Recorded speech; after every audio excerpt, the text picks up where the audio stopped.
Salam dostlar. Bugün arkadaşım Ömer'le bir video çekmek kararına geldik. Deməli videomuzun konusu oğlanlar ve kızların fərqidir. Deməli depresyonda olan bir oğlan şəklinə baxırdıq biz. Karşımıza çıxmışdı Instagramda. Ben de Ömer'e dedim ki, bak gör ne kadar pisdir. Yəqin aşk acısına tutulubdu, qaqaş depressiyadadır ya da anası atası bəlkə ölüb ya da hayatında bir şey baş verib. O sırada da Ömer'in verdiği reaksiyon. Ben dedim ki nah. Hayır koymadım. Tez değil ya. Ya yaşlı. Hayır. Ben dedim ki nah depressiyadadır. Belki de video için sadece uzaklara dalıbdı. Ondan sonra belki okey oynayıbdı.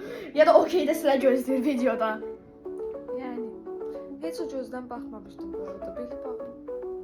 145 kıza göstersem hamısı derdi ki acıyardı da, yani biz kızlar acıyardık. O sırada gördüğünüz gibi işte o da onların içinden geldiği için hamısını tanıyor tabii ki.